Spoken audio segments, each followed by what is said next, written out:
food nightmare may be getting worse. Hundreds of hospitalizations have been traced to contaminated hamburgers. 2 children have died and dozens are hospitalized.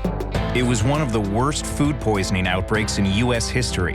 Contaminated meat at Jack in the Box restaurants killed 4 children and alerted the country to the hidden dangers in our food. A 2-year-old child died today in Seattle, and the killer tainted meat from Jack in the Box hamburgers.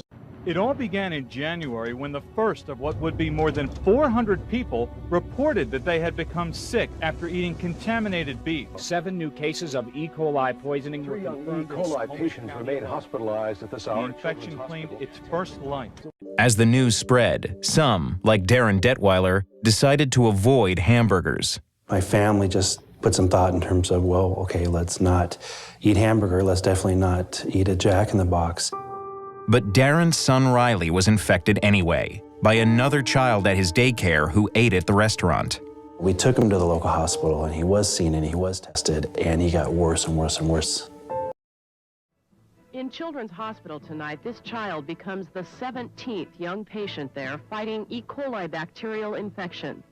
16-month-old Riley Detwiler was transferred from a hospital in Bellingham. They put him in our arms. I was holding out for him to take a breath. I never felt that. As a parent, you try to protect your kids, and then something that's invisible comes along that you don't even know about, that you've never even heard of. It's so devastating.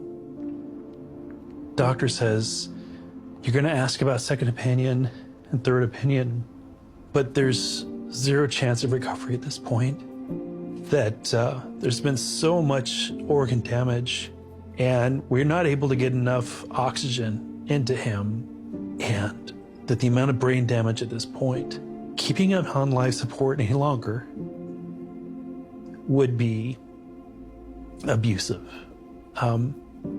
It's not going to do anything.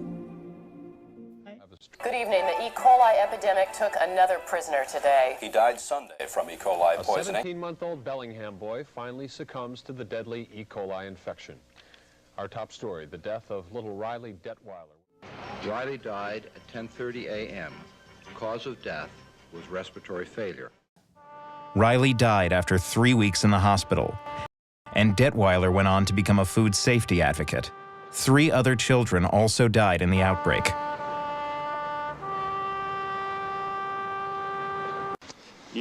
We tell our children, try to protect our children from running out into the street and getting hit by cars and doing things, but we don't think about feeding them a hamburger. Yeah, the all-American kind of thing to do for a kid, right?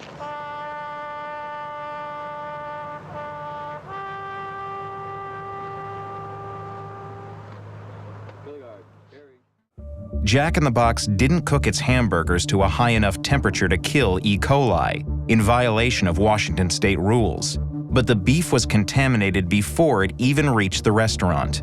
Health officials suspect the original source of contamination was at the slaughterhouse. Beef carcasses can become contaminated with dangerous bacteria, falling off the production line into blood or feces on the floor. Inside slaughterhouses, USDA inspectors were using the same techniques they'd used for nearly a century to check carcasses. I couldn't handle the idea of not doing anything, even if that meant that I needed to change careers. Parents whose children got sick from E. coli were the most vocal. Their children are among the more than 500 consumers in Washington whose illness was traced to tainted hamburgers from Jack in the Box. 2 children, including Darin Detwiler's 17-month-old son Riley, died as a result.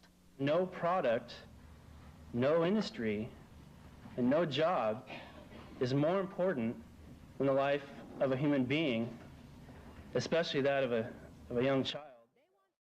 I am a professor and assistant dean focused on regulatory affairs of food and food industries. I also happen to have... I teach about food safety and food policy as a professor. I teach grad students.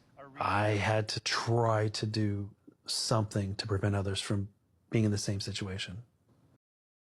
E. coli, a bacteria few people had even heard of 20 years ago, became a household name because of an outbreak that began at Jack in the Box restaurants.